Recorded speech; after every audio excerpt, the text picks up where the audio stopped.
ఇక డీటెయిల్స్ చూస్తే స్వయం సహాయక సంఘాల గ్రూపులుగా ఏర్పడి కుటీర పరిశ్రమలను ఏర్పాటు చేసుకుని ఉపాధి పొందడం అభినందనీయమని ఆదిలాబాద్ జిల్లా కలెక్టర్ రాజశా అన్నారు.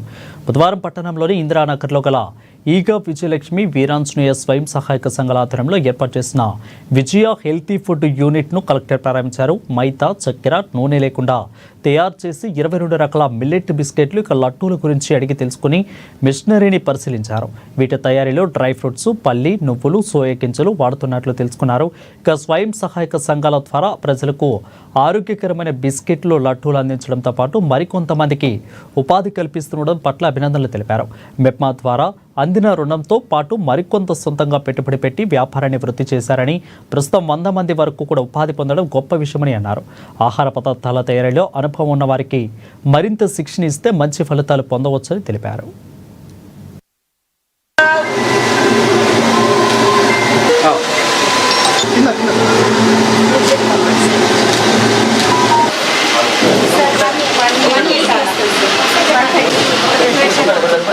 అందరికీ నమస్కారం. ఈరోజు ఆదిలాబాద్ పట్టణంలో మెప్మా ఆధ్వర్యంలో విజయ హెల్త్ ఫుడ్ సంబంధించిన కొత్త యూనిట్ ఈరోజు ఇక్కడ ప్రారంభించడం జరిగింది. సో చాలా మంచి యూనిట్ ఇది. సో ఇక్కడ ఏవైతే ప్రొడక్ట్స్ తయారు అవుతున్నాయో ఆ ప్రొడక్ట్స్ చాలా హెల్దీ ప్రొడక్ట్స్. ఎందుకంటే మిల్లెట్ కానీ, తర్వాత ఈ డ్రై ఫ్రూట్స్ కానీ, తర్వాత ఈ నువ్వులు కానీ, రాగి కానీ, అన్ని రకాలు ఏవైతే ఈ మిల్లెట్ బేస్డ్ ప్రొడక్ట్స్ ఉన్నాయో సో వాటిలో బిస్కెట్స్ కానీ, లడ్డూస్ కానీ అవి అన్నీ తయారవుతున్నాయి. నో మైదా, నో షుగర్. అది వాళ్ళది ఒక చాలా మేజర్గా ఒక ఛాలెంజ్ తీసుకొని ఈ యూనిట్ ఇప్పుడు పెంచడం జరిగింది.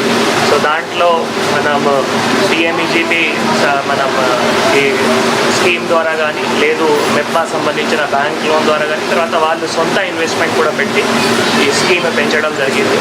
గతంలో వాళ్ళు ఒక 70 మందికి ఎంప్లాయ్మెంట్ ఇవ్వడం జరిగింది. చాలా ఒక micro small enterprises, micro small medium enterprise ఏవైతే ఎంఎస్ఎంఈ యూనిట్ మన జిల్లాలో ఇది చాలా ఒక మంచి పేరు కూడా యూనిట్కి ఉంది.